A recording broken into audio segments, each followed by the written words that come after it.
Hello, Nex. Hello, Rose. What's going on? What's up, everybody? Oh, I hope you guys are excited as I am. This is gonna be a great ass night. Assuming nothing crashes, please.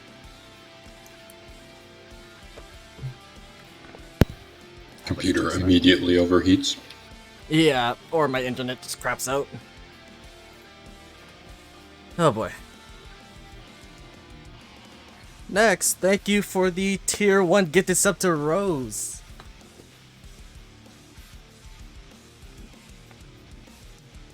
We're gonna get started in a few seconds. I'm just setting some shit up. I also have to get water, so actually we'll be starting a bit. But we do have a dark match first before the main card.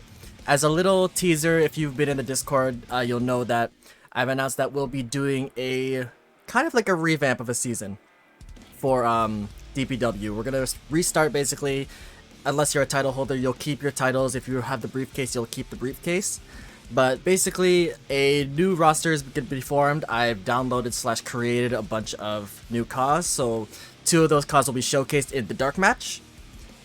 And after that, we're going to get into our main card. But first, I'm going to get some water. I'll be right back.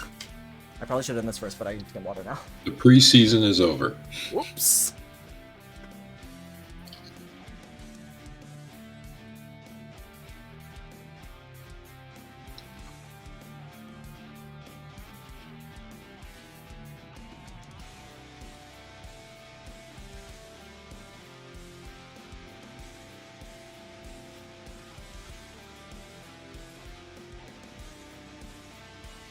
There is one more. There's a couple more preseason games.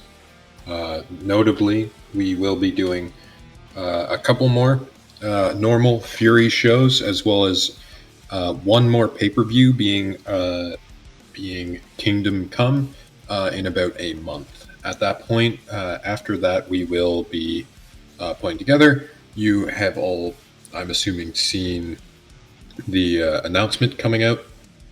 That is a G1 tournament will be happening. And yeah.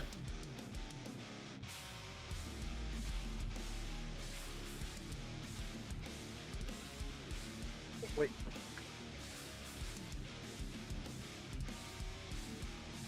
Oof. Ow. Alright.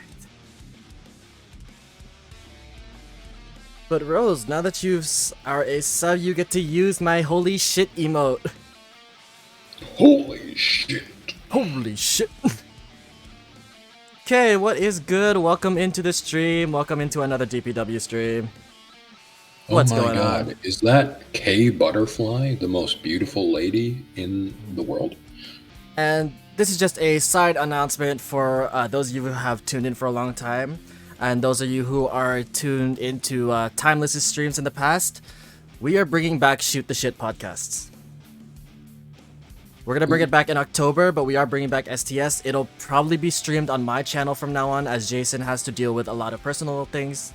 He's a little bit busy. Ohio? Thank you for shouting out next. Ohio. Welcome in, Escape Invader. What's going on? But yes, we will be resuming the STS podcast. For those of you who are new, STS is Shoot the Shit. It is a podcast that myself, Rose, Red has been a part of it, and our friend Timeless, Jason, used to run on his streams, but because of personal life getting in the way, we had to stop it. But we're going to be bringing it back. We generally talk about just vague topics that our audience brings up. So it's gonna be fun to bring back. And hopefully, if you guys ever want to be a part of it, you can always just ask us. We'll bring you in.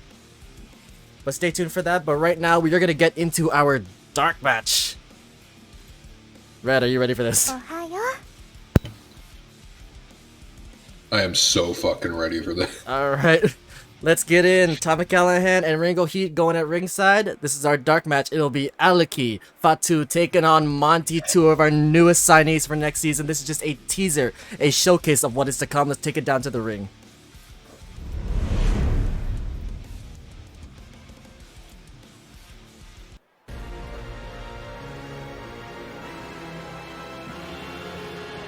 Your dark match is scheduled for one fall.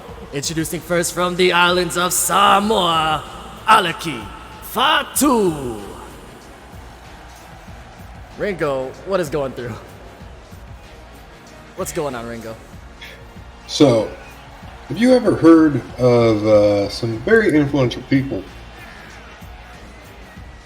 Perhaps the Fatu family, maybe the Usos, Roman Reigns? Yes, we have the Usos, current WWE Tag Team Champions, Roman Reigns, the undisputed Universal Champion. This gentleman right here comes from that established family, the Fatu family.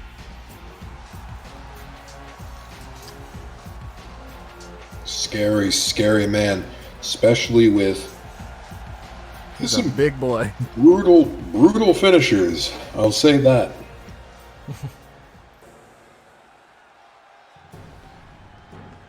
And ladies and gentlemen, his opponent from Wichita Falls, Texas, he is Monty.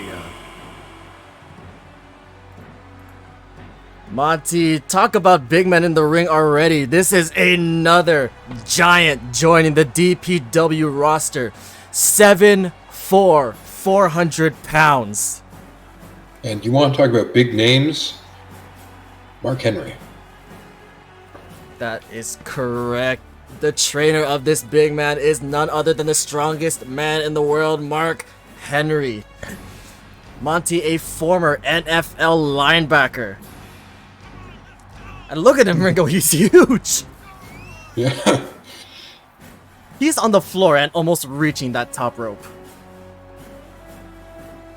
Now, if I'm not mistaken, he did have a brief career as a powerlifter. He did.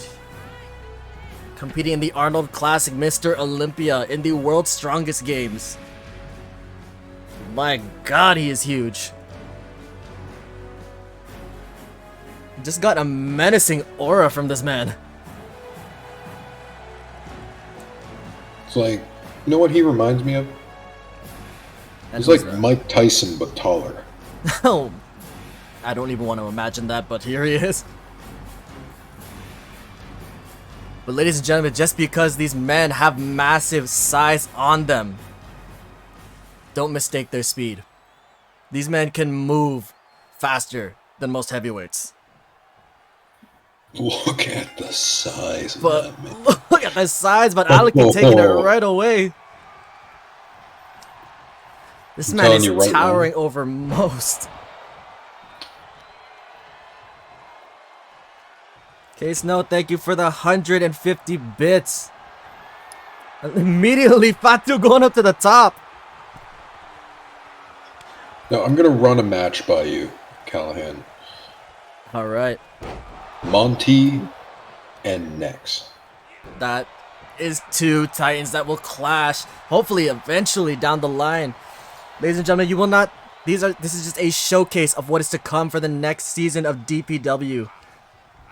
Just to give a little taste of what to expect. And Monty immediately picking up the big man. Down with a power slam. Ooh. Like we said, Monty, a former power lifter, showing off the strength here and bringing him over his head.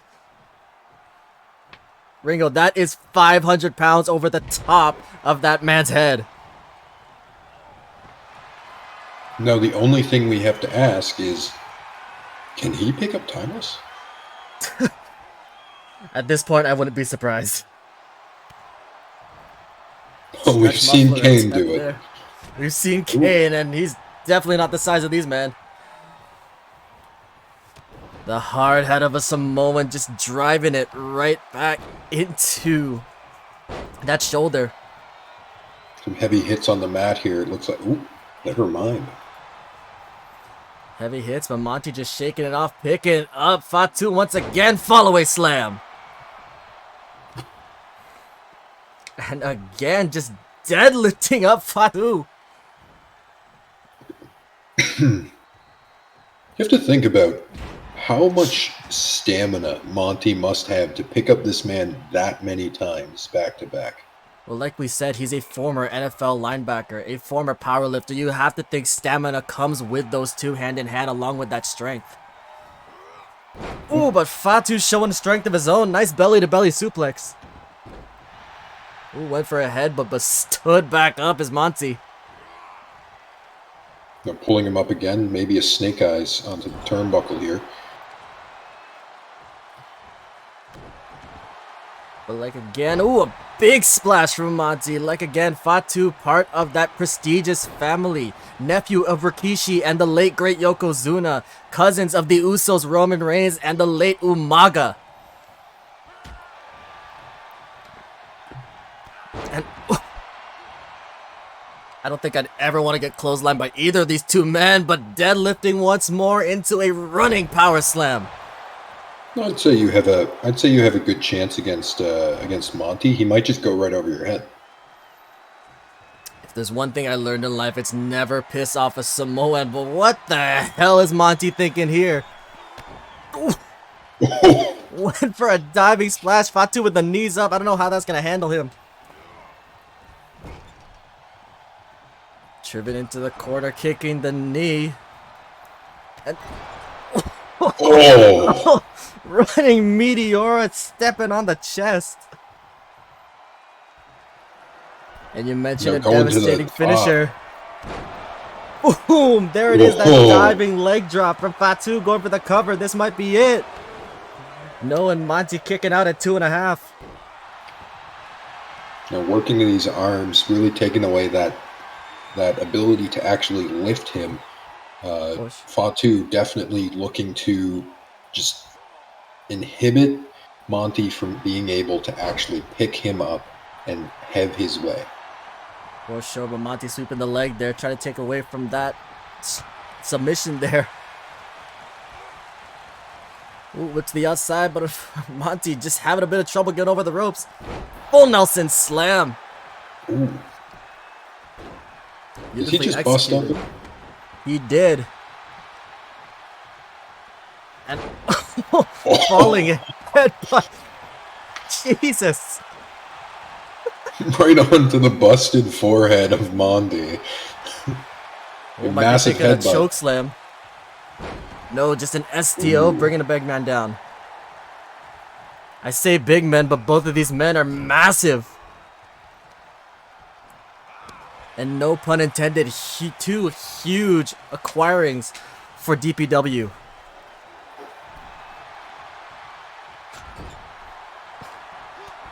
Ooh, some big fists being thrown back here. They are throwing bombs at each other, and now picking up Fatu, maybe thinking another snake eyes down into the corner.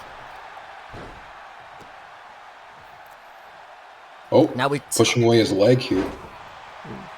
Good push away. We talked about the finishers of Fatu, that diving leg drop. Going for a cover. And again, kicking out too.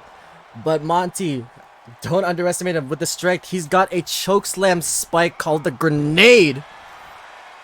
Ooh, as well as a sitting senton.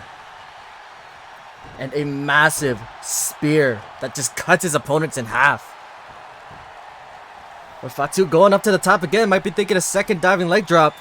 He's got it up. No, Monty rolls out of the way. Went for a spear. Fatu sidesteps. Oh.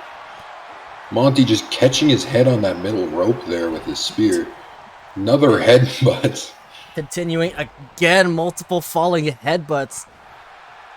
You gotta think though, he's gotta be a little careful or risk a concussion with all those headbutts. Oh, pop him up, Samoan. Oh my gosh. Holy crap. Going for the cover here. That was We, no joke. we talked about the strength of Monty. Can we talk about Fatu? That was 7'4" man popped up like it was nothing.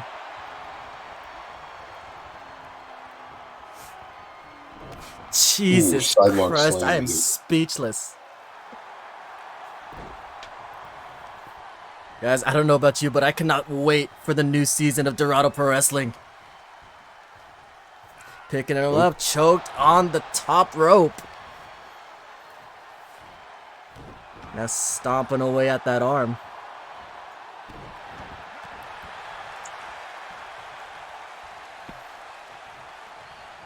No. Oh, Oof. I thought he was about to go over that rope. As well as I, but he's got him by the throat. Grenade down into the mat. Monty hits the grenade. This might be it. And no, Fatu just getting that shoulder up. Something to be said for the resilience of both of these guys. Ooh. They have both taken really powerful hits tonight They and are definitely still have. getting up.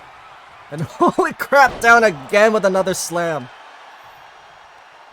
But Monty wasted no time here, round and around, a discus punch. He's got him by the throat again, a second grenade. Down is Fatu. Fatu's out to win this dark match, and again. Monty losing a bit of patience here. Monty is starting to fall apart here. Sadly so, but oh my god! Oh! Super kick right to the face. Monty stirring, but a diving leg drop on the back of the head this time. Monty is out of here. The ref counted 2, and Fatu with the win. Jesus Christ. An amazing showing by two rookie talents coming in here very soon in the new season coming up. That is correct. An amazing display of offense. And look at that. Just popping up. That pop-up Samoa drop Jesus. was beautiful. But here we saw the second grenade, but it wasn't enough to put away Aleki. Jesus Christ, you just see Monty's head bouncing off that canvas. He tried to get up. That is 500 pounds coming down at you. You don't really get up through that, no. No, you don't. Ladies and gentlemen, that was just our dark match from two prospects that will be displayed in the future seasons of DPW. But Red, are you ready for the main card? Yes. I'd like to say welcome into World Z. It was an amazing match, K. Jesus Christ. I'm not gonna lie, when I was recording that match, holy crap.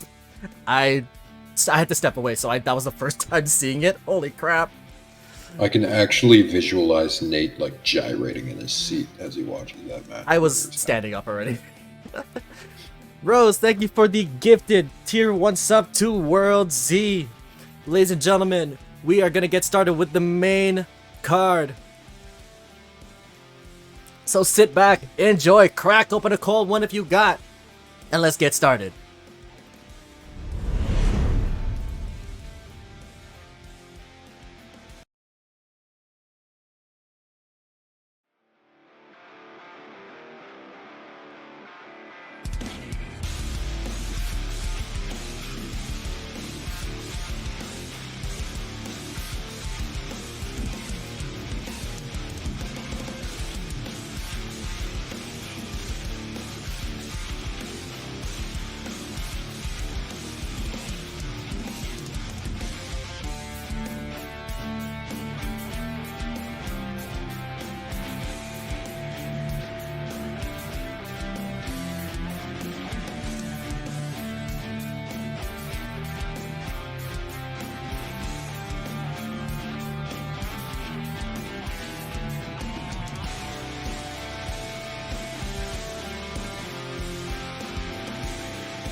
Ladies and gentlemen, Sunday night welcome to DPW's Top of the Ziggurat. We have got a bitter rivalry between Nex and Kane coming to a huge impact here for the DPW 10 pounds of gold championship. We are crowning an inaugural IC champion, and we've got the Top of the Ziggurat ladder match for the briefcase. I am Tommy Callahan, joined by Ringo Heat. Ringo, how are we doing today? Hello, Tommy. I am doing wonderful.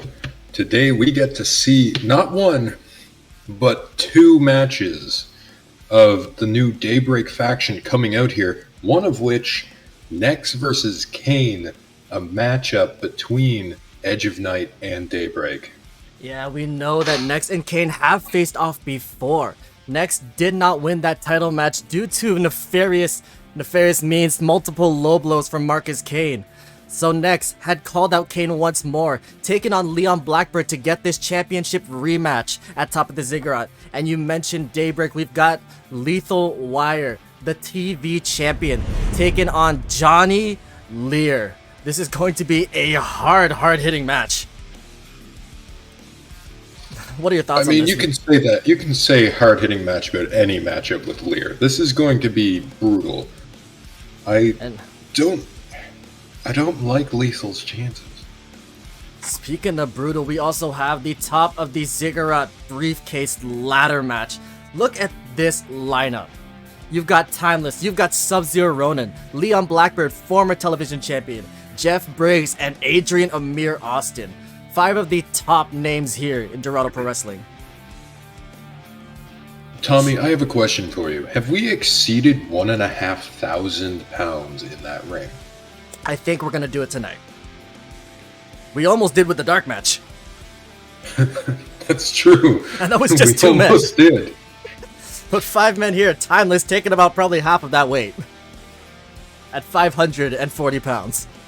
Let's do some quick calculations.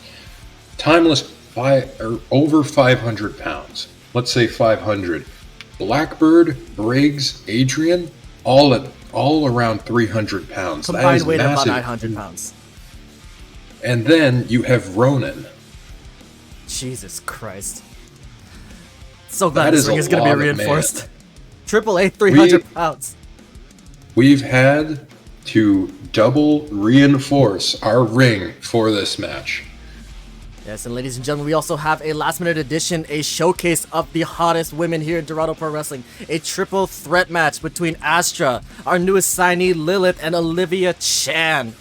It's going to be great. It's going to be wonderful. And like you said, Edge of Night and Daybreak colliding here as Nex gets his rematch against Marcus Kane in a no-holds-barred match for the 10 pounds of gold championship. You have to think, as much as Nex wants to get his hands on Kane without any kind of shenanigans, Marcus Kane is one to break the rules. He broke the rules even with a normal match. So I don't know what Nex is thinking, but we'll have to see what happens later on tonight. But of course, our main event, the Top of the Ziggurat Intercontinental Championship ladder match. We've got Jackie McKay, Carrie Marie Liberty Bell, Rose Wolf, and the Joker that will be announced at the beginning of this match. I am very excited to announce the Joker.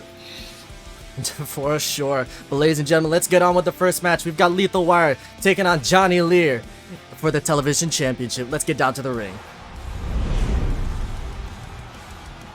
This following contest set for one fall is for the television championship.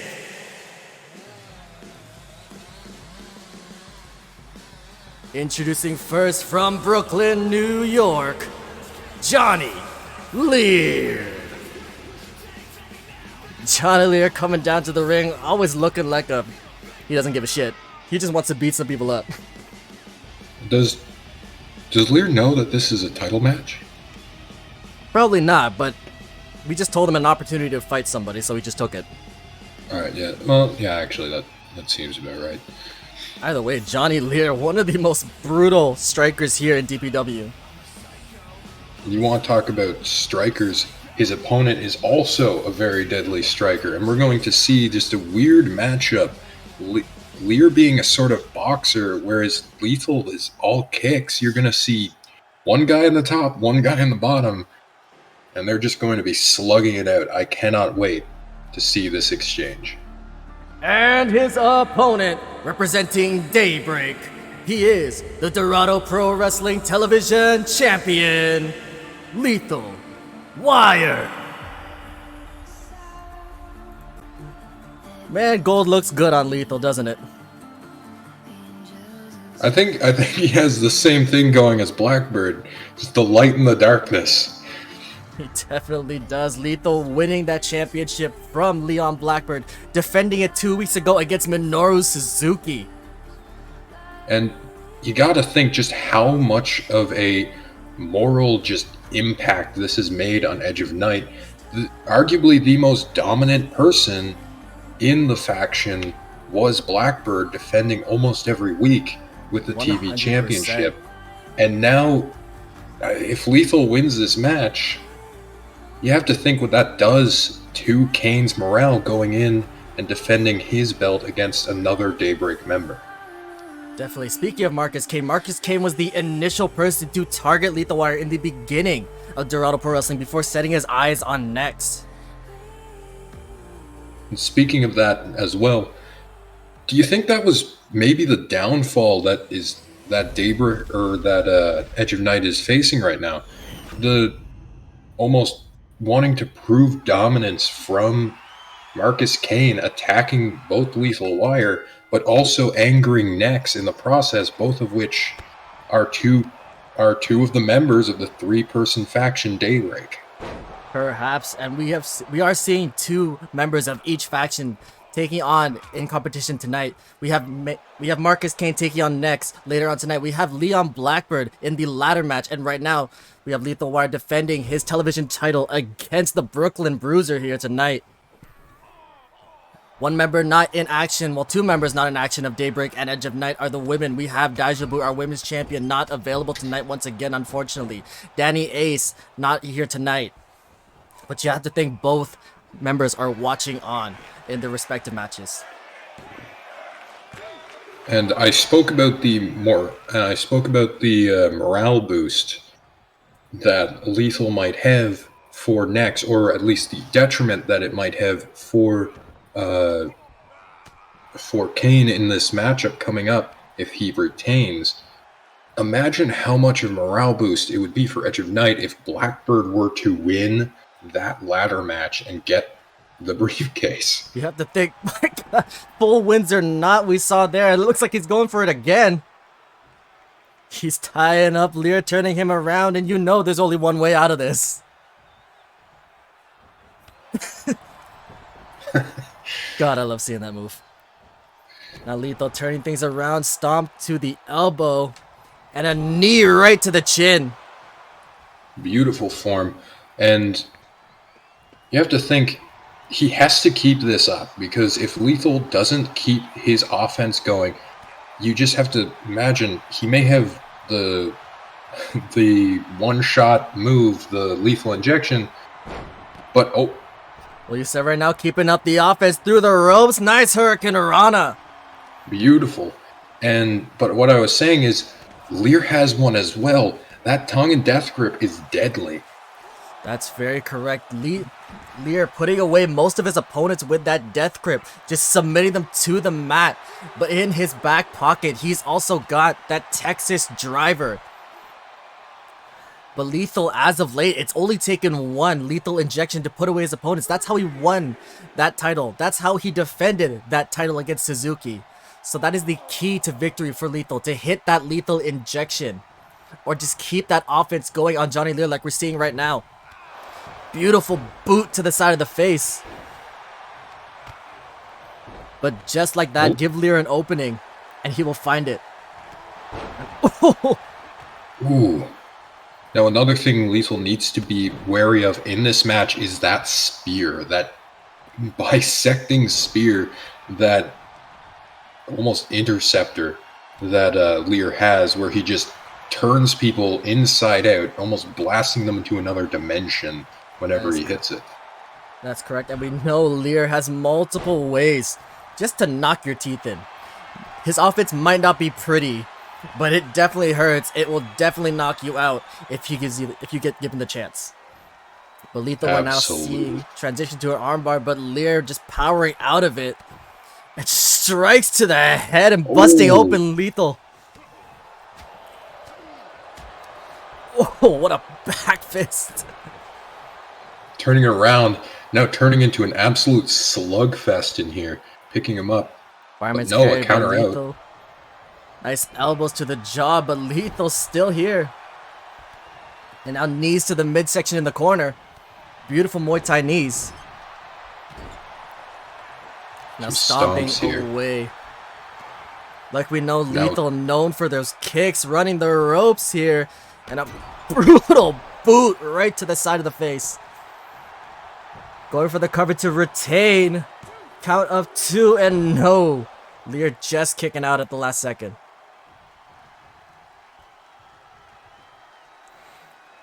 But you have to think. Stomp. Oh, never mind.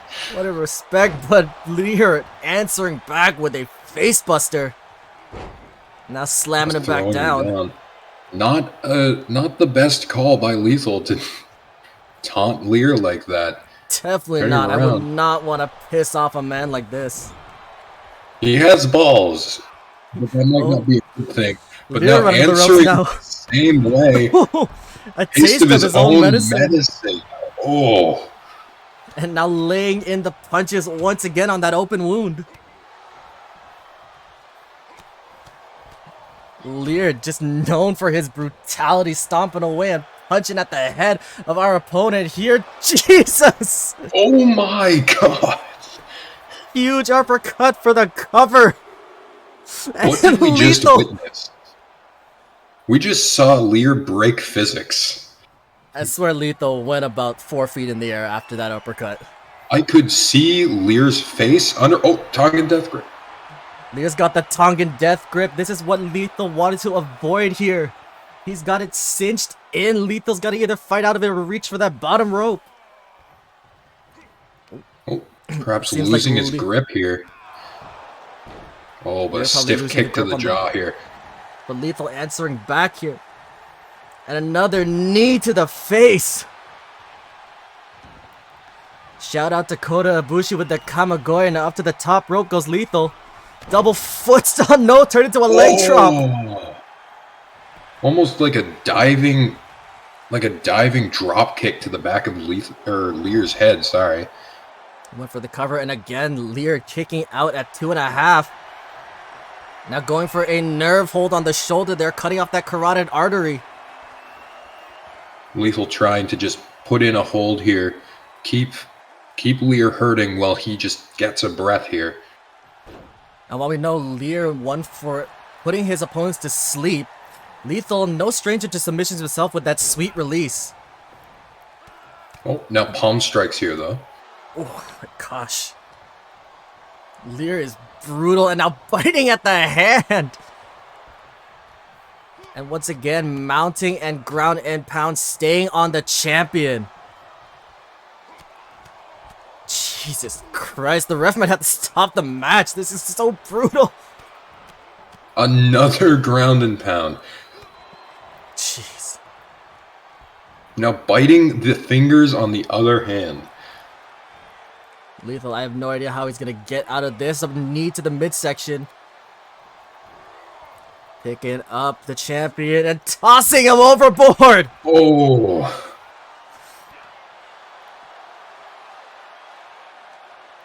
Jesus Christ, Lethal is getting his ass whooped right now. He needs to find a way to get back his offense. This is what we were talking about at the start of the match, and there you go. He gets the punch in, and going for that head scissors takedown, and the disrespect with a dab. Oh, Lethal, you asshole! How dare you use a dab? Now picking up Lear and dropping him on the apron, busting open Lear. Now giving a bit of payback for that punishment in the ring, all those ground and pounds. Just a repeated kicks and that drop onto the steel frame. Lethal skin. Lear's skin thinner than a CM Punk's fan. Oh my god. Now into Tell me, this is the why we can't ring. have good things. What are they gonna do? Cancel me on Twitter? Going I for a mean- suplex knee right to the head. Now working on that leg there. That's good. Take the base of the big man. Prevent him from hitting that spear. You take away the base. You take away the balance. You take away a little bit of that offense. And again, the Muay Thai knees in the corner. Really working just the ribs and especially the head of Lear here. Another one of these drive-by kicks. Ooh. Huge drive-by kick into the armbar once again. We saw Lear power out of it before. Will he be able to do it a second time? He's been here for a while, but Lethal just taking it out of him and going again for that offense.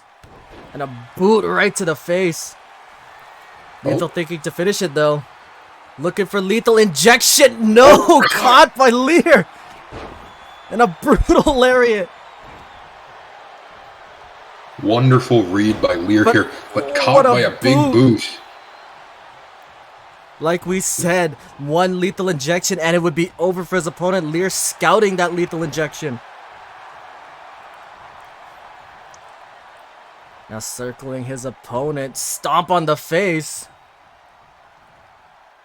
But oh, a shout out to his mentor Asuku with Dark Side of the Moon going for the cover here to retain that champion. A count of 1, 2, and 3. Lethal Wire retains the television championship. Wonderful showing by both people. A very close match. You have to think just how a hair's breadth away was Lear from getting that belt. Honestly, on a different day, at a different show, it could have been Lear's night. Look at this offense from both these men. That, yeah, like you said, it looked like a single leg drop kick right to the side of Lear's head. Almost just spiking his forehead into that mat. You gotta think just how did he get up after that? That's 100%. That Dark Side of the Moon, though, was the finishing touch to put away Johnny Lear to retain. Here is your winner and still DPW Television Champion, Lethal Wire.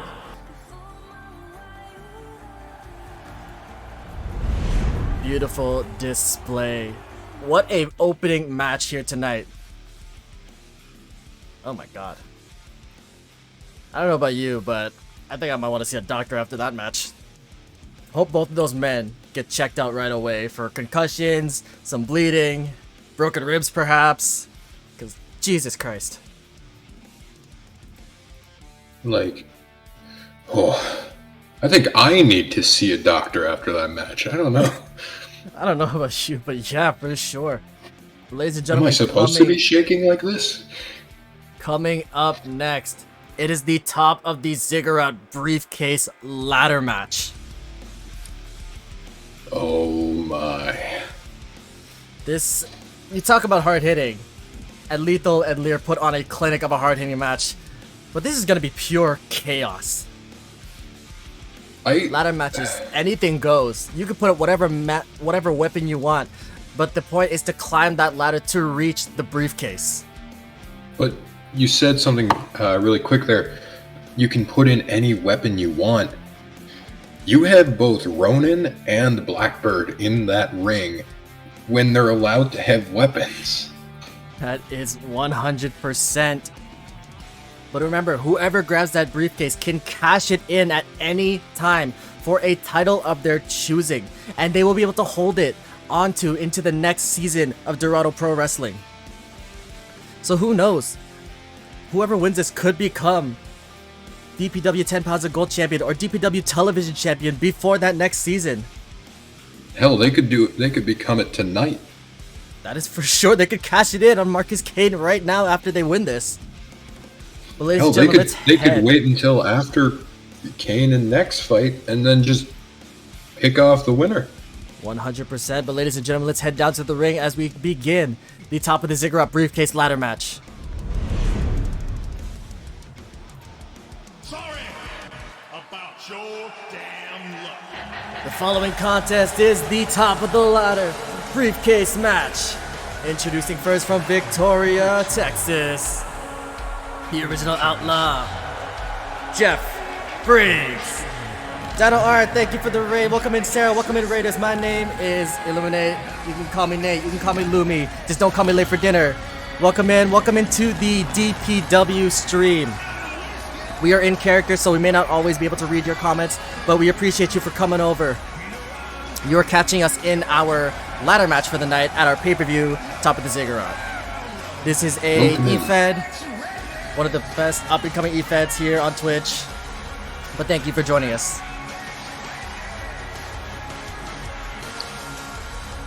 Now, Tommy, Yes. who do you Jeff think Briggs. is who?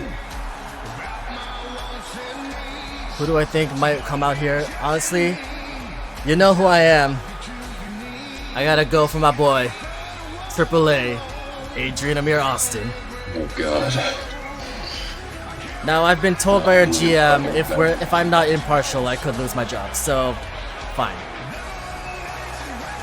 I'm pretty sure we're allowed to pick a favorite to win in this match. I was talking about commentary. I apparently can't be biased anymore. I might lose my job. I mean, there's also the fact of you like running off during breaks in matches to get his autograph. How many of those do you have right now? Who knows?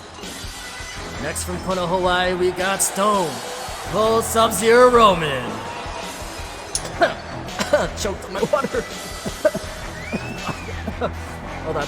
I'm actually coughing like shit. I'm good. Sub-Zero Ronan, the first of our two men who got a buy-in, didn't even have to get into elimination match after his just complete brutal win against Lethal at our last pay-per-view. Another opener match, and he performed. That's correct. Sub-Zero Ronan getting the win over Lethal, the new television champion, getting a win over him at Dead of Night, and now receiving a buy-in for this ladder match.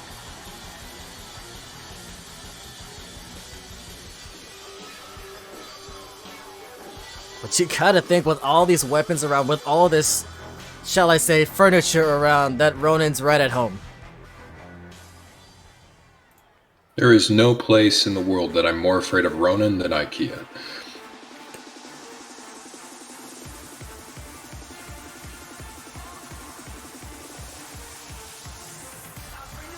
Introducing next from Toronto, Ontario, Canada, he is the Beached X-Whale, Timeless. Timeless here in his hometown of Toronto, here at the Scotiabank Arena. And you saw the crowd pop for this man hard. He is got to be the most just popular superstar, ground none, or bar none, on our entire roster. He has an effect on people that I cannot explain. Now here's my concern though. Timeless, 500 pounds, over 500 pounds. Is that ladder going to bear that weight? I don't want to think about it. We reinforced the ring, we didn't reinforce the ladders. Well, we were going to, but you see, we have the season coming up, so my recruitment team is out in full force. Fair enough. So we might be losing the mats pretty soon. I don't know. We don't even have the mats right now. Hey! This Next, is your hailing favorite from man. Babylon, AAA, Adrian Amir Austin. This is That your was as favorite to impartial as I win. could be. He is my favorite to win. But again, another big man. It's going to be hard for these giants to climb the ladder. Ladder matches are typically not in favor for bigger men.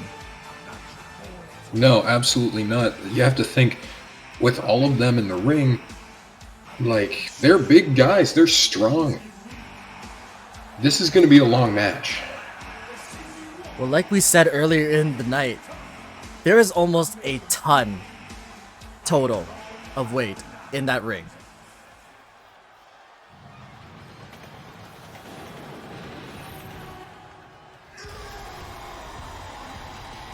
And last, representing Edge of Night, from Las Vegas, Nevada, Leon Blackbird. You have your favorite, I have mine, and my money is on Blackbird. Mr. Heat, that is not a bad pick at all. The former television champion. Up until then, he had 6 successful defenses. And Blackbird, I was saying before, big men, stamina is going to be a problem. There's 2 people that stand out to me that can probably go the distance. Ronan, absolutely, but also Blackbird. Blackbird, we have seen him, he just doesn't run out. Blackbird seemingly the jack of all trades here in Dorado Pro Wrestling. But will he be able to cash in his chips and become the briefcase holder for top of the Ziggurat?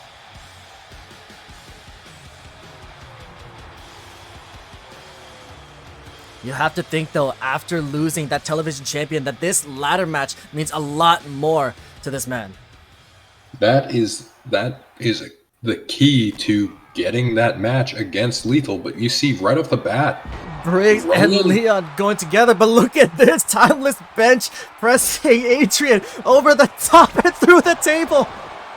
beautiful. I need to see another knee look by at this. Briggs. Look at this strength through the table. Oh my off God. the bat, back into the action, and they're on the outside.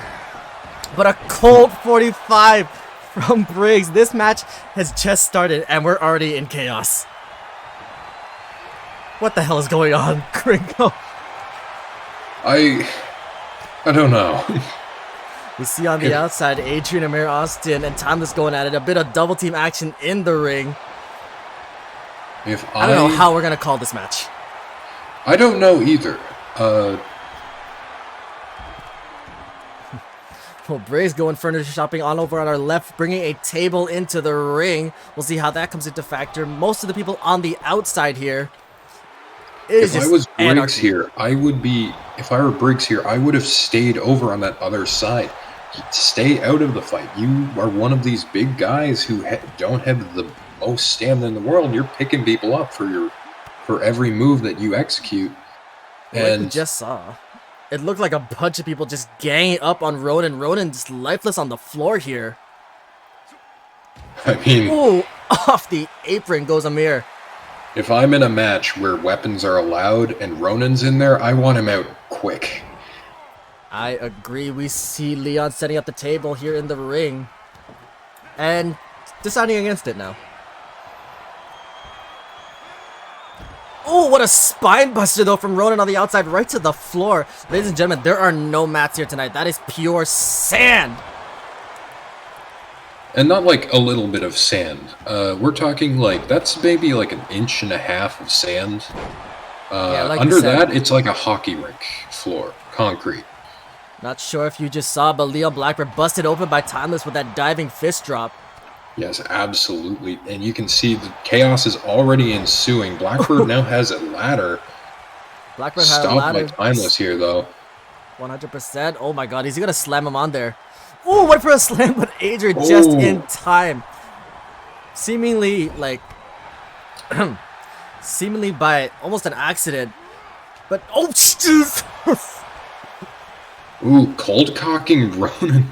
Hold It's on like a minute. everybody is saving everyone here. Letty, cut it back, cut it back. I want to see a replay of what just happened to Briggs. But a kneeling DDT from Adrian Amir. Letty, cut it back. I want to see what happened. Thank you. Look here, Briggs dropped right on his head. The neck is not Jesus supposed Christ. to bend that way. And you see Adrian Amir Austin coming in right after, just narrowly missing a boot to his head right after that. Oh, it's speaking of damage to the neck there. Multiple power bombs to Briggs. Well, he's getting that damage in now. You see, For sure. Ronan Now dodging out of the way of AAA here. Briggs seemingly taking a bit of a breather on the outside, rolling out, but lifeless. Timeless and Leon on the outside. And a shot right to Austin. But hold up. Oh, went for the stunner, but blocked by Amir. Big Now right. Ronan counters that. Good counter from Ronan. And no, go to sleep. Oh, and now he hits the stunner on Austin. Now this is Ronan's time. He could be... Oh. But Ronan instead opting to set up a table, do some more damage. Timeless tossing Blackbird like he's trash. Taking down the ladder. Now this could be... Oh. Bit of Perhaps repositioning here perhaps, and the table falls, unfortunately. Not sure what he was planning there.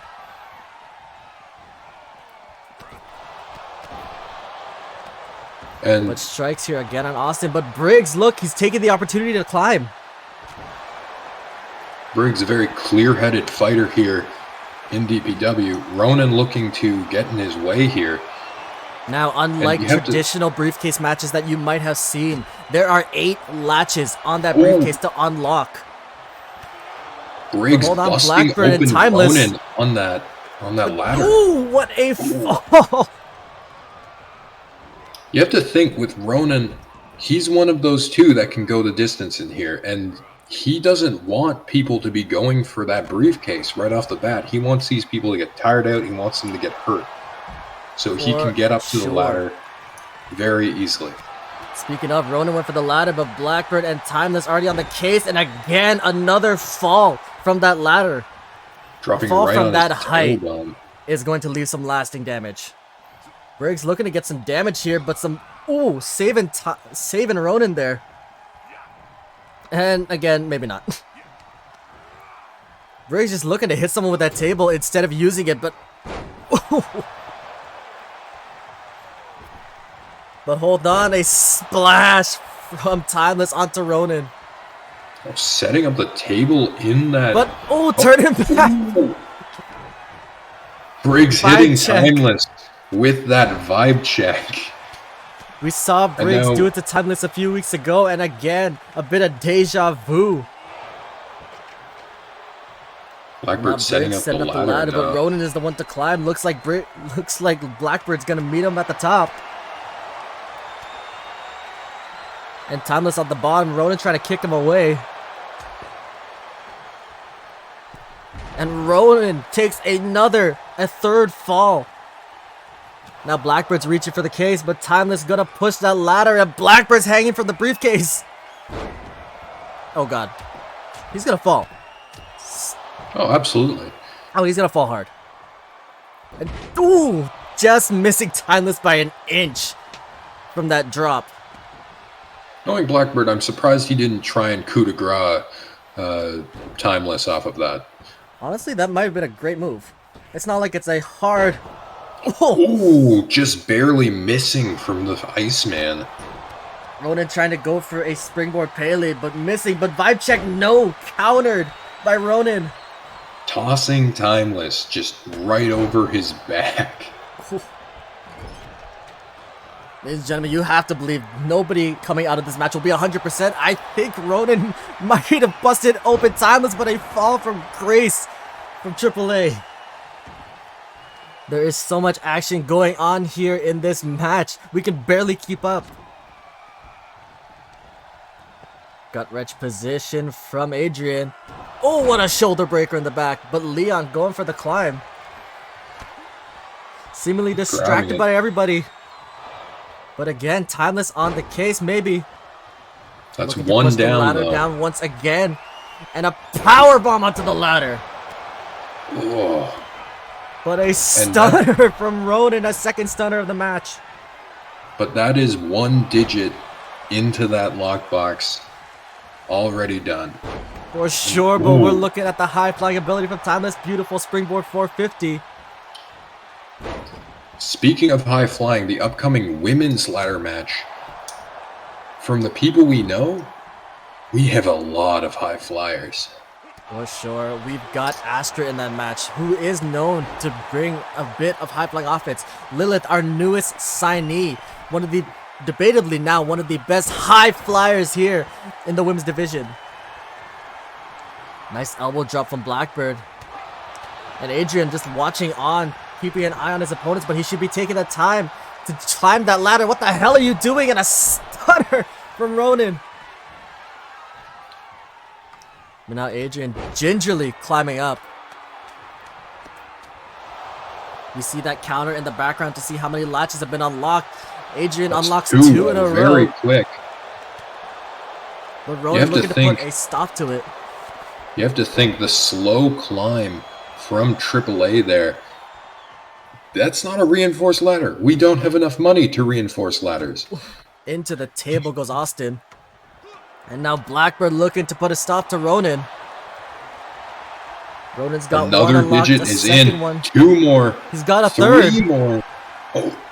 There are two more latches to unlock. Oh.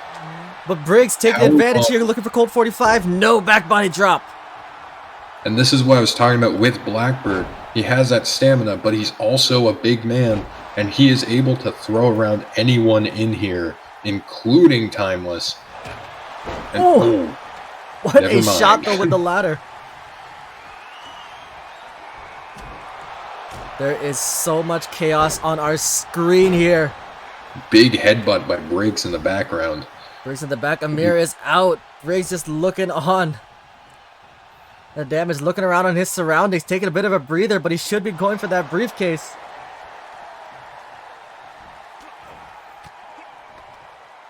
Countering Ronan here. And now taking the time to climb. It is a slow climb though. Once again, but every man is occupied. It is a best. Now's the time. It is time to grab it now. He's got one latch there. He's got the last one. And Briggs is your briefcase winner. Sneaking in here at the end while Ronan was distracted with Blackbird. As we saw their Timeless look to try and get there in time, but just missing out.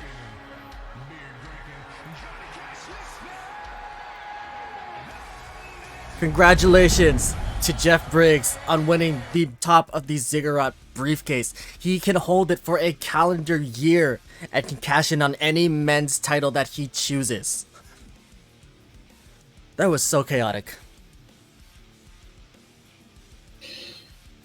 We have another one tonight. Yeah, in our main event, it is the inaugural Intercontinental Women's Championship ladder match.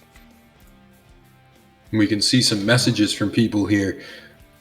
Will the reinforcements hold from a beached whale off the ladder? And I would like to say I'm glad I didn't see Timeless fall from the ladder this match. I don't think Timeless was able to climb that ladder once.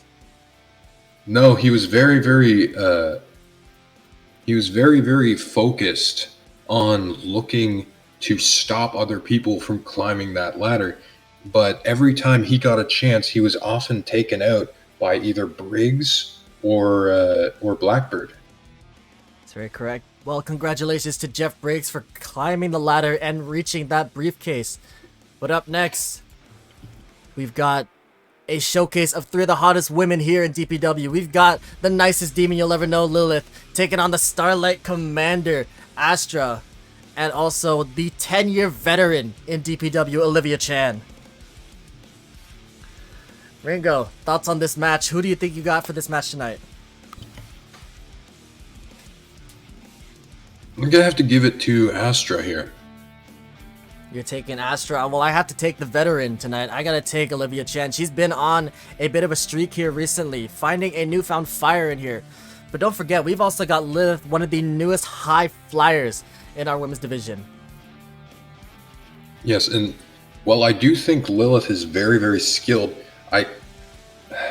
Chan is very good at submissions. Lilith is very good at that high flying, but Astra is so strong that I feel like she can overpower both of these women.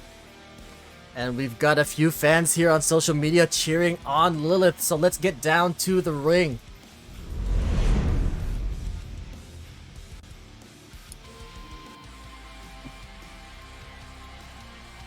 This is a triple threat women's match set for one fall. Introducing first from Orlando, Florida, Olivia Chan. You saw there on the Titantron, Retribution. That's what Chan is looking for. She is looking to reprove herself, to show that she is the veteran that she talks up to be.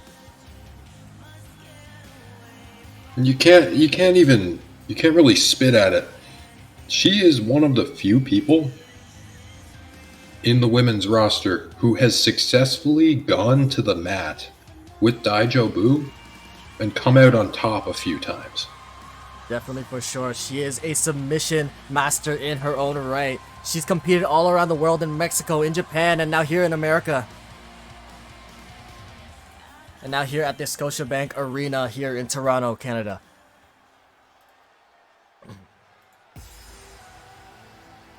Introducing next from the Cosmos, she is the Starlight Commander, Astra.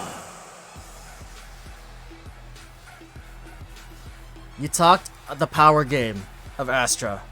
Let's go through that a bit. One of the few women here to be able to pick up Liberty Bell. A giant in her own right. This is the women. That's the women's roster's equivalent of Marcus Kane picking up Timeless. For sure. Now Astra making her second appearance here at a DPW pay-per-view. She debuted at the Dead of Night pay-per-view.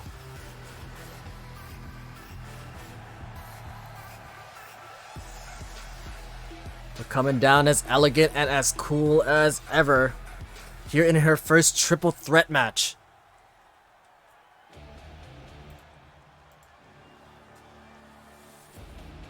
And skipping her way up from hell, she is the nicest demon you'll ever meet, Lilith. Ringo, your frequent trips to hell sometimes concern me, but this is the one few cases where I'm not necessarily as concerned. I mean, I don't know. Daijobu was pretty happy about me visiting her last time. The time before getting Lilith, you know? Well, unfortunately, Daijobu not here tonight, but you have to know she is watching on to see Marcus Kane's match. We saw Leon Blackbird, unfortunately, not able to retrieve that briefcase. You have to think she's not happy about that. No, I am worried about Edge of Night now. They were very dominant, but now looking to be in some danger Ooh, here. what a nice leaping neckbreaker from Lilith. This match straight out of the gate. And you can see both Chen and Lilith taking it to Astra early, trying really to take away that power game and bringing it to just a technical contest of skill between the two of them. Lilith, this is only her third match here in Dorado Pro Wrestling, and then she's taking on two of the hottest women that have been established here, Astra and the veteran, Olivia Chan. We'll see how she's able to hold up.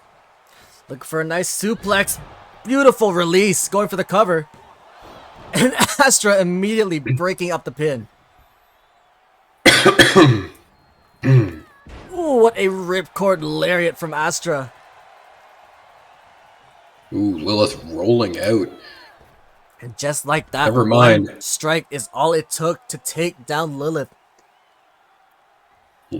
Astra now standing in the empty ring. Everybody to the outside. It's a beach party. Oh, beautiful counter into a backbreak and a lariat to the back of the head.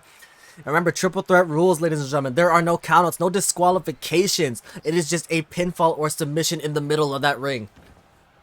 Now Lilith joining back in the action. Astra wisely hopping out. And again, another suplex. And look at that high-flying ability. Beautiful diving body splash onto Chan, rolling out of the ring. And a snap suplex. Ooh. Beautiful drop kick into a shooting star press. Now we're going to see some of that high-flying offense. Went for a diving splash, Ooh. but knees up from Astra. And now dropping the knee onto Lilith's arm. You have to think the biggest danger to Lilith has to be Chan in this match. For sure. Just the experience that she has. All it takes is just her having one well-placed counter on just any high-flying move, and then she just takes you to the mat and taps you out. Definitely And now working 100%, a bit of together on double the team newbie, here. a bit of hazing. And now Astra with the Oh, elbow drop straight to the head of Lilith. Lilith in a bit of trouble here.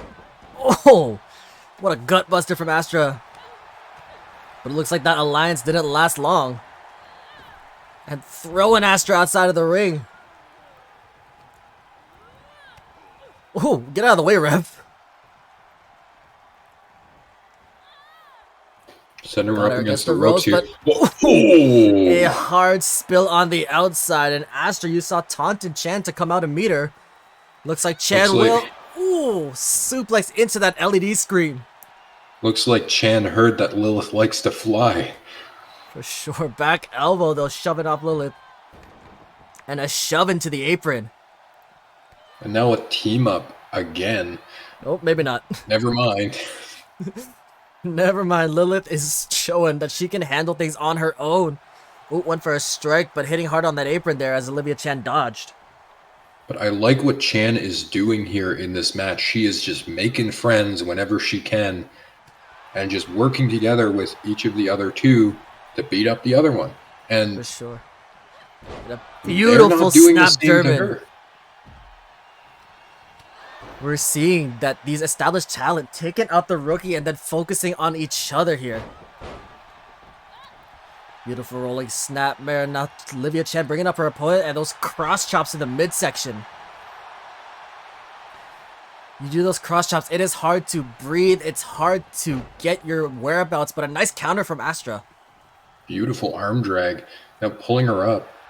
Oh, went for a Ooh. kick, but countered by Chan. And a cravat suplex, sending her almost into those corner turnbuckles. Just grabbing her by the sides of the head. And now a fisherman's buster. Going for the cover, Lilith rolling back in.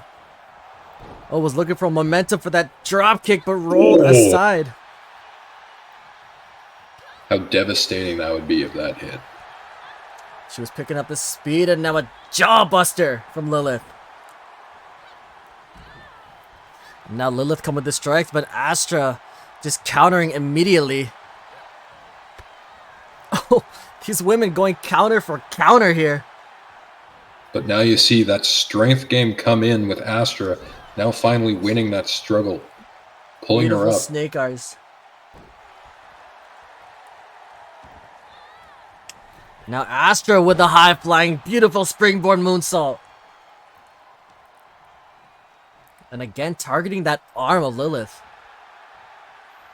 We know Lilith has some very well grappling abilities here. But hold on, worlds collide! Going for the This cover may- is Astra. No, Lilith able to Ooh. kick out just in time for the referee. Ooh, Astra with those wild punches. She almost hit the ref, but a beautiful hip toss from Chan. Now looking to drag her in the center, but Chan might be taking a little too much time here. As You we have saw to here, think- going oh, for a small roll up package. But Lilith immediately breaking up that pinfall. Astra going right back to work here. What? Oh, counter by Chan though. Countered by Chan, now going after Lilith. But Lilith scouting it immediately. Running the ropes goes Lilith. Beautiful cartwheel into a backflip. And a shotgun dropkick with a kip up. If you're Chan in this match, you have to get up and you have to look at your opponents. You have to get Beautiful. one of them out, and I would preferably choose Astra.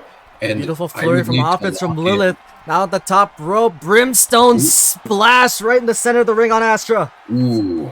Astra is dazed. The referee's at a count of 2. Oh. And Lilith Big win by picking Lilith up here. the win. A beautiful win. A beautiful last flurry of offense from Lilith. That double underhook backbreaker into a springboard 450 and then the brimstone splash to top it all off. A huge momentous win on Lilith. This has just solidified her as a actual competitor within the roster. 100%. We saw there Astra tried to get the sneaking pin there, but Lilith immediately breaking it up, and then the brimstone splash. Look at the height that she gets on that. Jesus.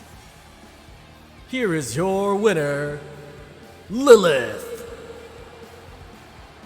I cannot wait to see what Lilith does in the upcoming season. For sure, Lilith definitely going to be a top contender here in the future of Dorado Pro Wrestling. But speaking of the top, we have to move on to a bitter rivalry coming to a clash here tonight at top of the Ziggurat.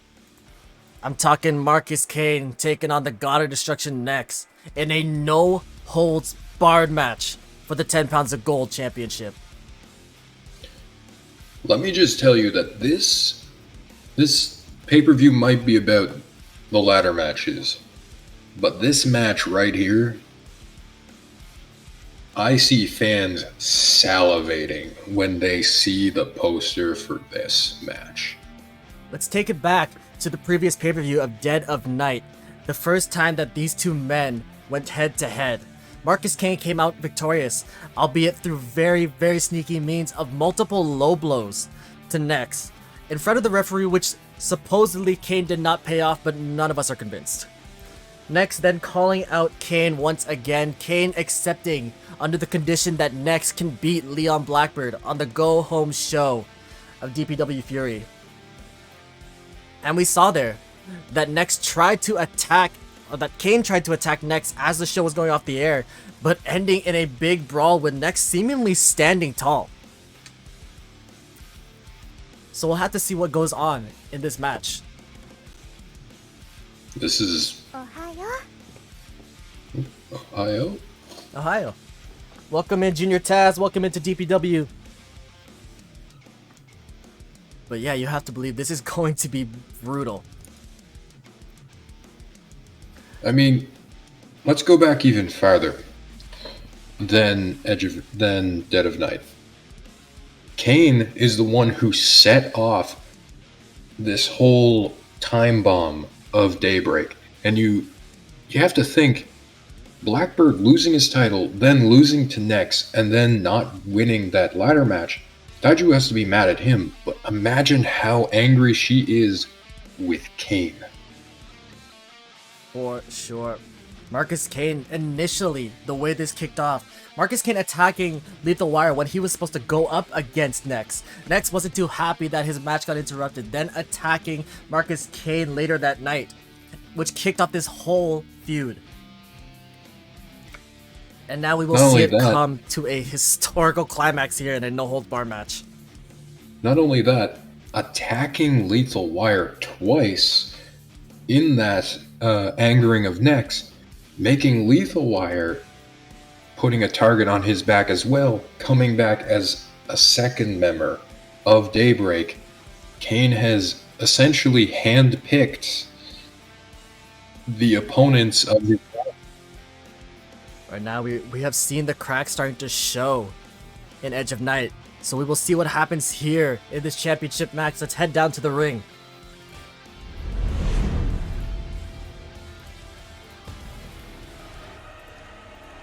This contest set for one fall for the DPW 10 pounds of gold championship is no holds barred. Introducing first, he rules over the land of Egypt. He is the god of destruction. Next.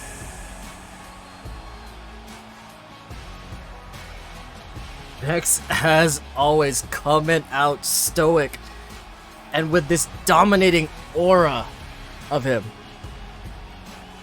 And just as I said, that confidence, he just watched his faction mate retain at the start of this pay-per-view, and now he's coming out a second shot at that belt, Now, he doesn't have to follow the rules.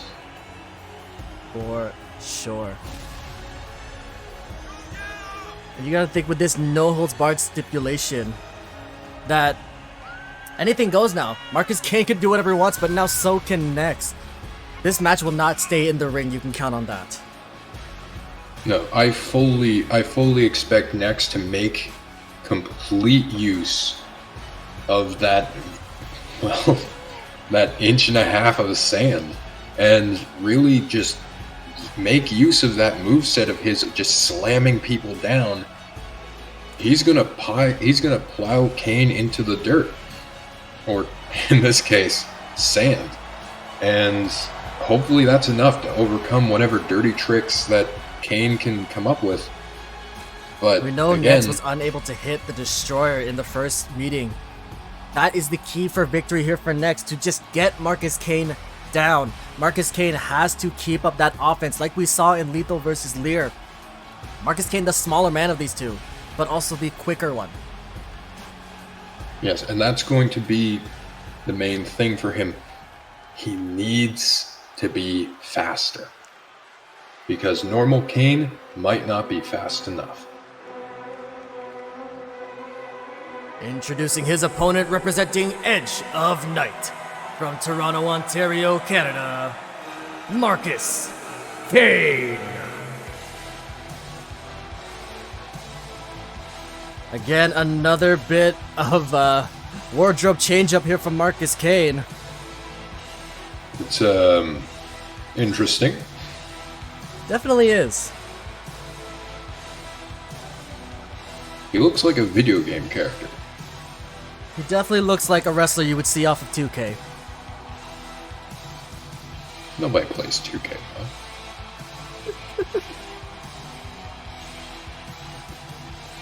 But walking stoically as ever with the 10 pounds of gold championship around his waist.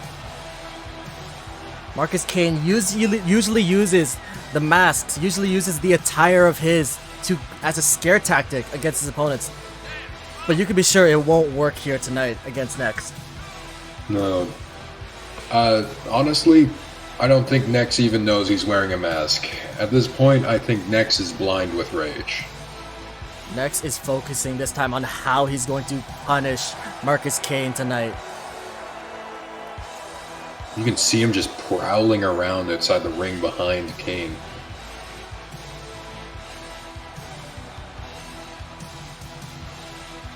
If I'm Marcus Kane, I'm going to grab a weapon immediately.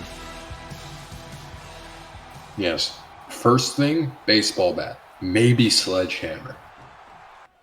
For sure, but this match is underway for the 10 pounds of gold championship, and immediately a strike from Kane into a back suplex. But Nex standing up and back down.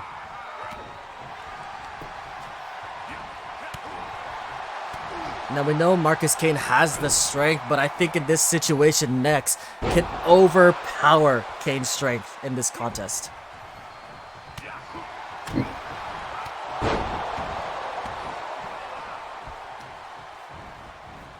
Next with the early display of offense here.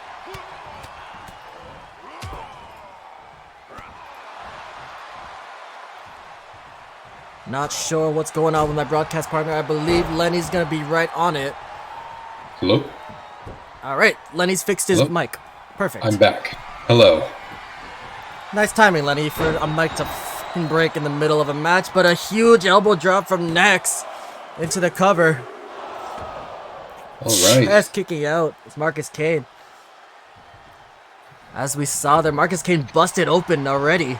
Oh, went for a spear, but blocked by Nex. Almost just sliding off of Nex. Nex being such a big, tough guy, though he has a lot of muscle mass. You just hit him, he's a brick wall. Oh, but like we mentioned, the strength that Marcus Kane deceptively has. Deadlift German. Just raking the back of his head across all three ropes with that. Up Now on the coming top to the now top is rope. Kane. Beautiful shooting star press. We say it every time we see Kane wrestle, but just The beautiful form of those aerial maneuvers he has gets you every single time. It definitely does. Now a backstabber from Kane. And now a kick to the small of the back. It's wise to target the back of Nex. Take away that strength, that core strength from Nex. But now immediately going for a bat. There it is, that baseball bat I was talking about. But who the hell?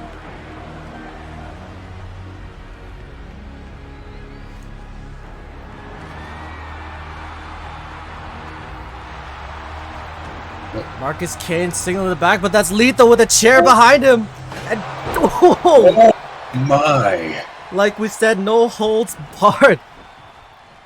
No DQs. No DQ at all. Next going for the cover.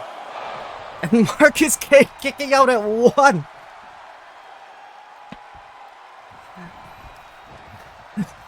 Lethal taking care of now his fellow David member. Lethal's bat here, swinging away. Going for the home run here. Next punishing Kane, but now hopefully take back some of that offense, sliding through the legs. And a Hurricane Rana takedown. You have to think just how much that has thrown off Kane's game here.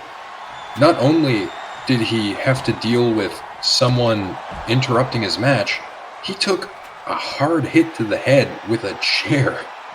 And remember, Kane's already busted open. That's got to knock off his equilibrium a lot.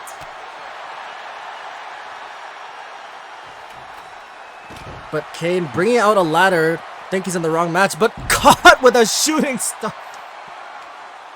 Standing Spanish fly from our champion here. Then repeated kicks to the head. Lethal coming out here trying to help Next. It seems that it worked a little bit. Marcus Kane a little bit confused. You have to think Marcus Kane might be concussed. Does Kane know where he is? Kane might just be running on instincts here. Oh, went for a kick as soon as Next came in. And a sleeper STO. The underrated strength of Kane keeping him in this match here. But like you said, Kane might have a concussion. He might be a little dazed. But still somehow in this match. Now bringing Next over to the corner. And a beautiful arm drag. Ooh. Spinning kick. Now jumping over. Springboard body splash and going for another kick. And all of this offense targeting the small of the back and the arms of Nex. And this is just proving our point. I think he might actually be concussed. He is completely desperate here. For sure. Marcus Kane went for that shooting star press again, but Nex got the knees up. Went for a suplex, but Nex counters.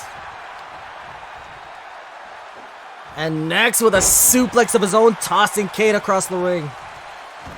And now picking up a chair this time. Oh no. Remember, no holds barred. Nex is taking every opportunity he can to get to Marcus Kane.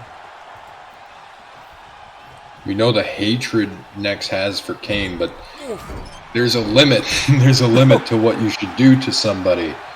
And if he uses that chair, beautiful powerbomb. might be pushing it. Now we said Nex has to hit that destroyer, has to hit every kind of offense he can in order to get this title tonight. But now with that chair shot, he has a second win condition in here. All he needs to do is either, 1, beat that adrenaline out of Kane, or 2, outlast it. For sure, beautiful spinning powerbomb we saw from Nex, and now a neck breaker. All of these moves, attacking the head, and a drop kick. But Marcus Kane hits a spear. Was going for a belly to belly, but Nex countering and just wailing away at that open wound. Now picking up Kane into Obliterator. The cover for the title. Marcus Kane is dazed. He hasn't moved since. A new champion, no.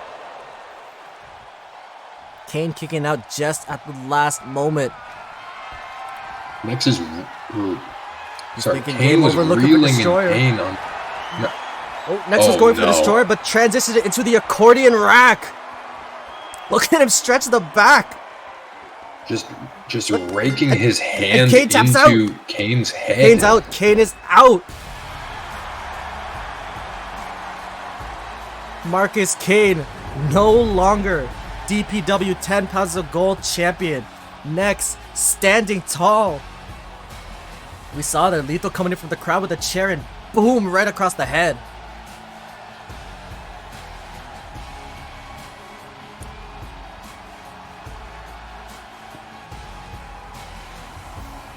Next, putting Marcus Kane away. Finally taken down. People would say the mouthpiece of Edge of Night, shutting him up for good with that accordion rack. And you see him with that accordion rack just digging his fingers into that open wound on Kane's forehead as he's stretching him like that. Here is Just your winner brutal. and new 10 pounds of gold champion, Nex.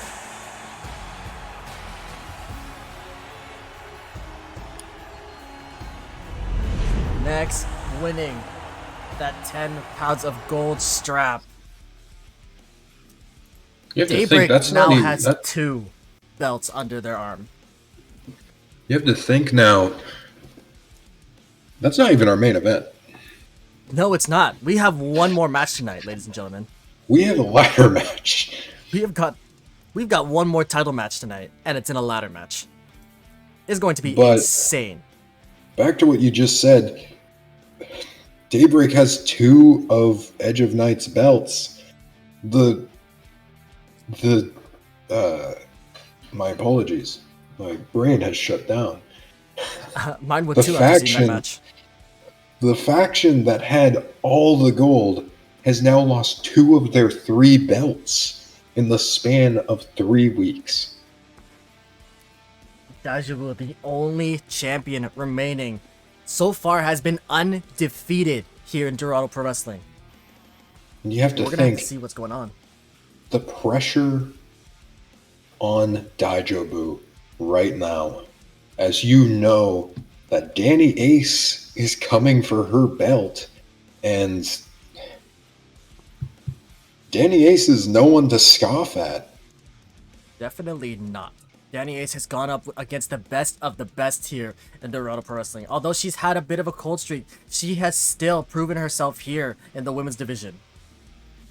But speaking of the women's division, it is time to crown a brand new champion. In our main event, we will be crowning a new women's intercontinental champion in a ladder match. Oh, yes. We have Jackie McKay earning her spot after losing, unfortunately, to Daijobu in that title match, but gaining a spot here in the Intercontinental Championship ladder match. Rosewolf defeating Astra, Carrie Marie defeating Olivia Chan, and Liberty Bell taking on Kobayashi. And of course, we have a Joker, the newest No. signee to the women's division. Now, before we see who the Joker is, can I just ask you a question? Out of the 4 that we know now, who would you choose to be your? Who do you think is your choice? Well, right now, the numbers don't lie. I have to go with the inaugural women's champion, Rosewolf. She's got experience in ladder matches. That's how she won the belt in the first place. So it wouldn't be a bad decision to bet on Rose. I'm going to have to in this match go with Jackie McKay. McKay, definitely an up-and-coming rising star here in DPW, as well as some beautiful, innovative offense that we see from her. She's had a And- fire lit under her recently after losing that match against Daijobu, and she is determined to win here tonight. And what a match that was against Daijobu. That just First of all, there's that unorthodox offense, just someone who's able to think outside the box. I'm going to have to go with someone like that when we're in a match that is so odd, where you have to climb a ladder and grab a briefcase. Well, in this case, they're grabbing a belt. That too. Well, this match will get started shortly, but I have to make some hot caca. No, I'm just joking. I gotta go pee. But I'll be right back.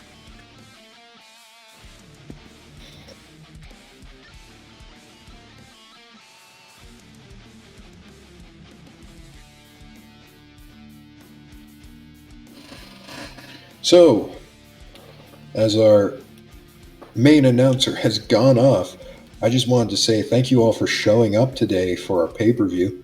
And I'm just wondering, is everybody here having a good time? And if so, what was your favorite match of the night so far?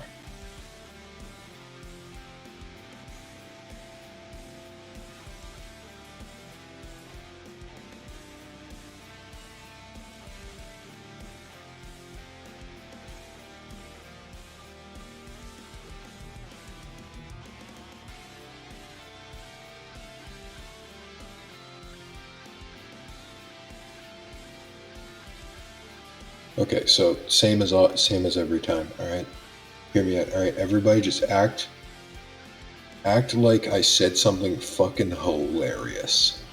All right, and then Nate is gonna have to go back in the VOD and see why everyone was fucking laughing. Oh, will I? Fuck. Are you sure about that?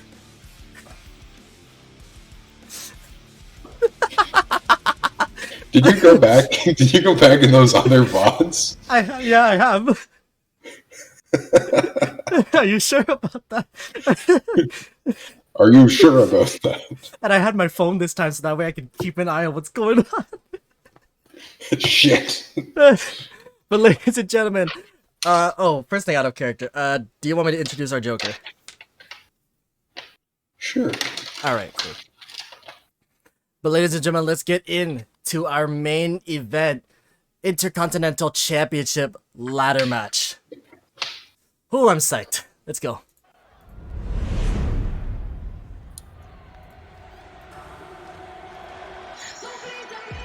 Ladies and gentlemen, your main event is a ladder match for the Intercontinental Championship.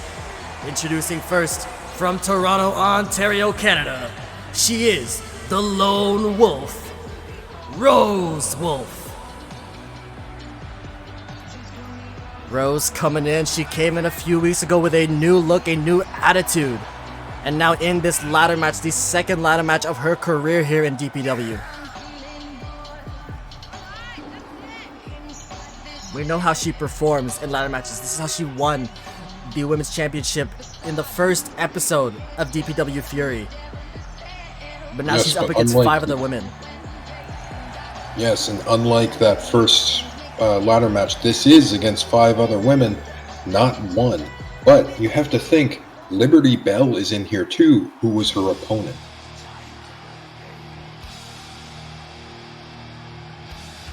Next, from Lafayette, Indiana, the Cat Carrie Marie. You know I love the cat. For sure, you want to talk about wild cards out of left field choices. Carrie Marie could very well come out the first ever IC Women's Championship. Yes, I pointed out McKay's unorthodox offense. Carrie has that sort of switch that she can flick at any time and just go completely off the rails with weird offense that you've never seen before. Definitely.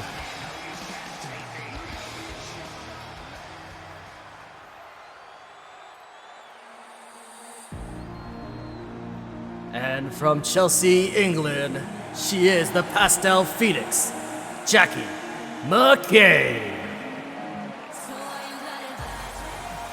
McKay coming out with some new music here, a new trot and a brand new attitude here.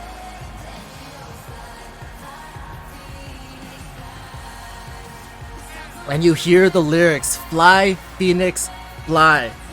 Looking to rise up from the ashes of that loss against Daijobu. Fly is a great verb to describe this match we're about to see. 4 of these people can go to the sky. Definitely. McKay taking in this opportunity in this ladder match to walk away the victor.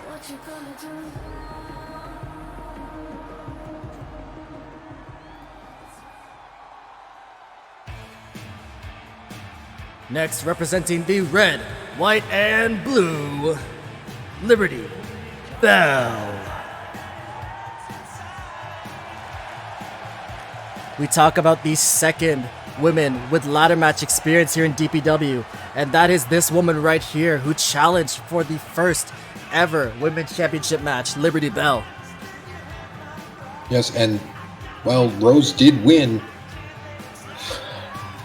honestly, it did take a toll on her. Yes, and can Liberty just does she need the ladder? Not sure. I feel like she can just jump and grab it. She definitely can. We saw Liberty win against Kobayashi with that Patriot lock, but submissions will not work here. You gotta climb that ladder for the belt. But now we're gonna find out who this Joker is.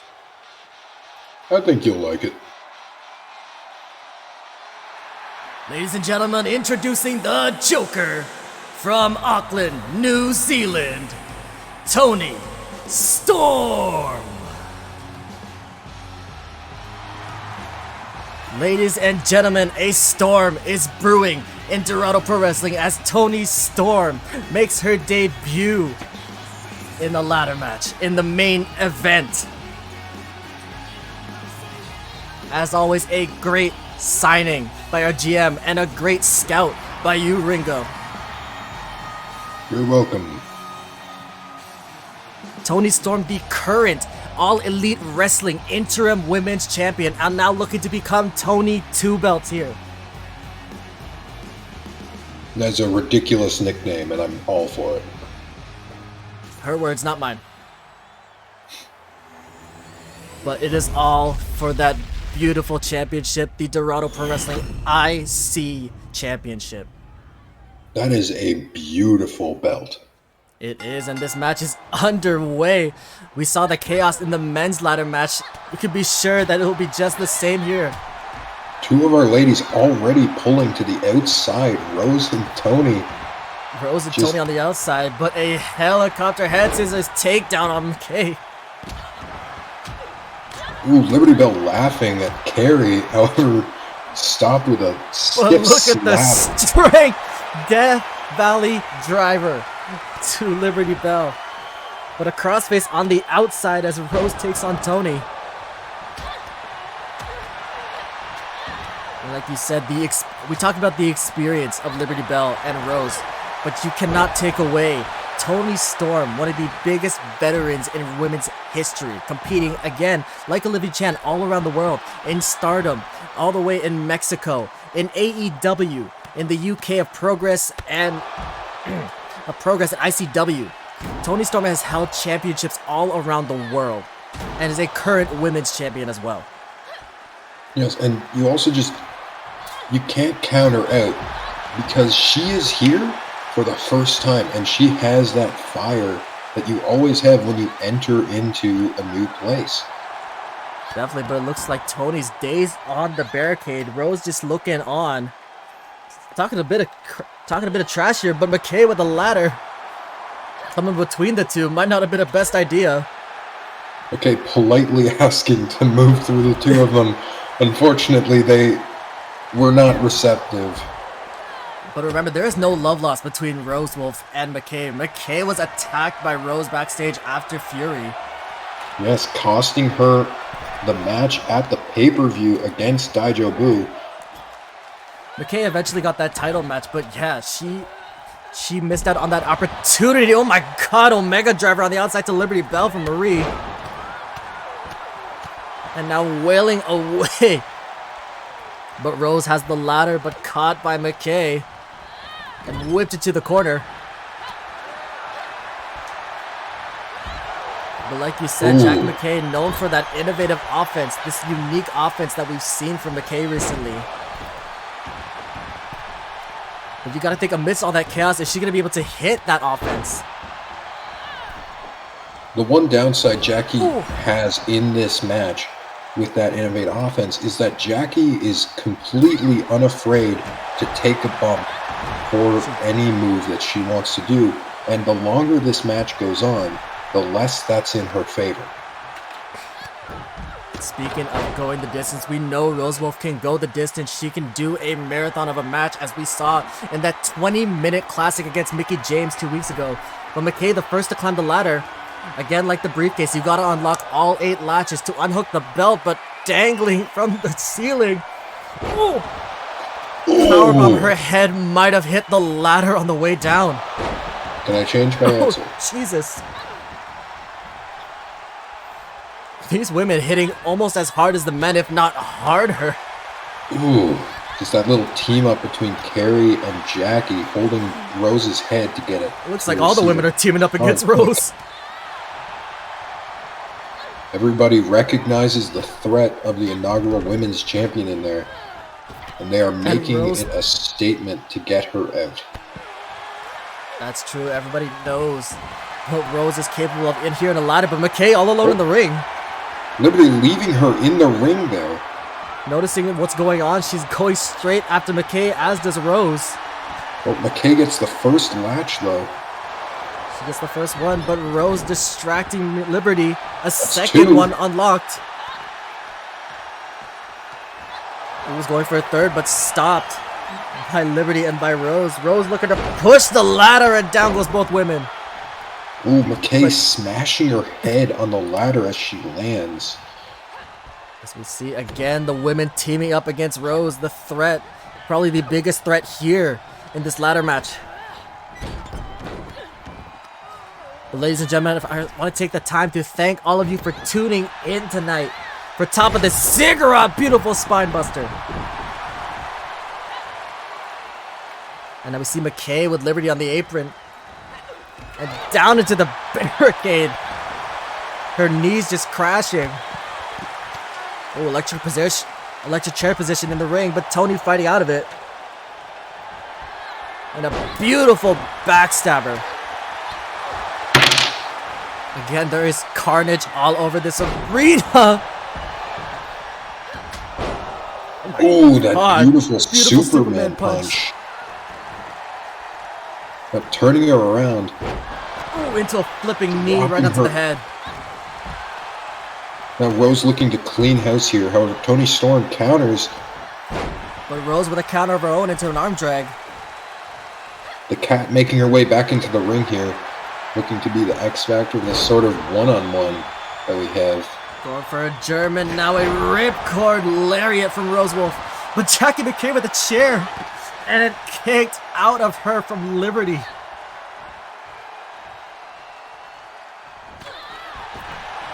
Snake Eyes here. Carrie Marie jumping or running up to the top here. Ooh, was almost able to unlock one of those rungs. Oh, there's one. Got the third, but stopped immediately by the women. Tossed out of the ring, but Marie just stunned on the rope there after that punch, but able to kick off Toni Storm. There's And another now it's there. Marie stuck at the top. Electric chair drop from Toni Storm.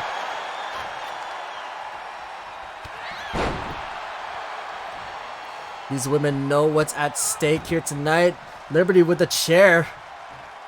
I do not want to see Liberty with any weapon. Oh my god. Beautiful bulldog from McKay, but that wicked chair shot. Just executing Carrie Marie. Look how bent up that chair is from that one hit from Liberty. Rose back in the ring, but Liberty bringing in a table. And now it's Rose climbing up the ladder. Looking for a repeat of how she won the first title. But McKay pushing out from underneath both of them.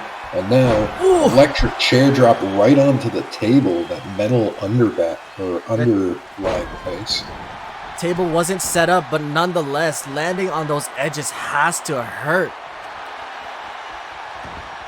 Another chair makes its way in, but Carrie Marie stop catches instantly. a ladder. And again, Rose trying to climb the ladder, but now it's Liberty's turn to stop her. And again, powerbomb onto the corner of that ladder. Her head just bounced off the sharp corner of that ladder. Oh, what a roundhouse kick from Liberty. But Rose picking her up immediately. Tooth and nail. Now paying attention to Marie. Marie getting out of it. But Rose with a kick to the gut and now scent of blood to Marie. Taking her down. Everyone is out right now. Tony Everybody Storm out. is just starting to stir. Kamigoye to Rose set up Carrie the ladder, but Marie, might have taken knocking too her much down. time. As we saw both Liberty women starting Bell to just get up. getting right up here. Oh, Kamigoye. another Kamigoye knee. But now Carrie Liberty. Marie just gets up. Looks like Liberty trying to put Rose to sleep. And tossing her aside. I think her head might have hit the side of that ladder. The amount of hits that Rose has taken falling on ladders and tables this match Oh, a is carry ridiculous. cutter from Marie.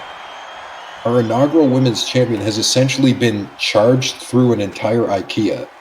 She definitely has. And now Marie taking the opportunity while everyone's down to climb that ladder. But Tony Storm starting to stir. Oh no. No. Hold on. Oh, bit of payback for Huge that chair shot earlier. splash. And now a kick for good measure, but Tony Storm right behind her with the strikes. And it's Jack and McKay. Kate picking her up. And choked on the Snake top eyes. rope. Marie rolling up just in time. And Rose getting in here. a code breaker, but at what cost?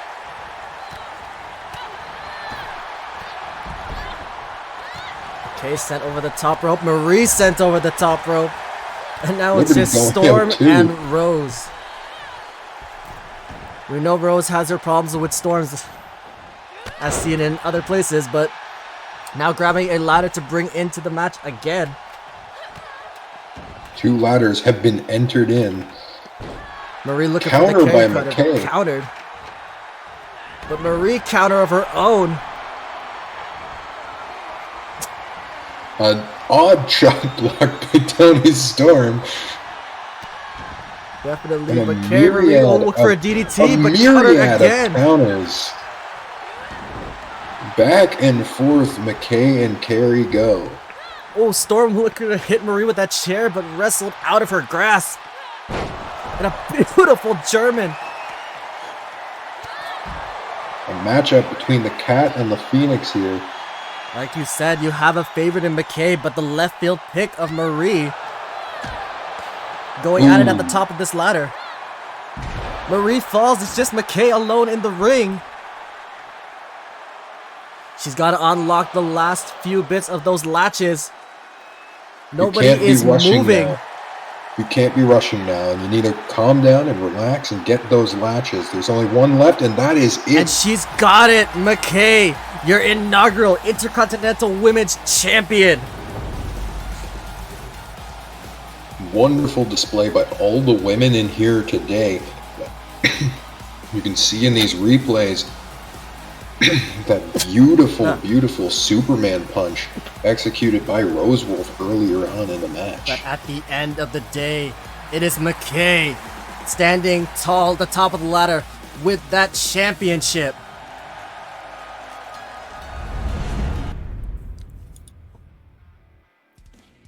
Phew. Well, if I'm gonna sneeze, at least it was at the end of the show. Imagine sneezing. Disgusting. I had to sneeze so bad. Like, I was holding it in for the entire match. I held in all of them, holy crap. Like I said, I had sinus problems like the entire day. I wasn't sure if I was gonna be able to call tonight. Thank God. But ladies and gentlemen, once again, thank you for tuning in on another Sunday evening for DPW. Jackie McKay, your new Intercontinental Women's Champion. The God of Destruction next, your new 10 pounds of gold champion. Lethal Wire defending and retaining his television champion. It's a new landscape here in DPW.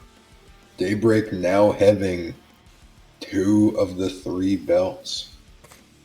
Well, now 4 belts. With the inclusion of the new Intercontinental Champion. Congratulations to everybody out here tonight. But I've been Tommy Callahan. This has been Lethal Wire. Say goodnight. Good night.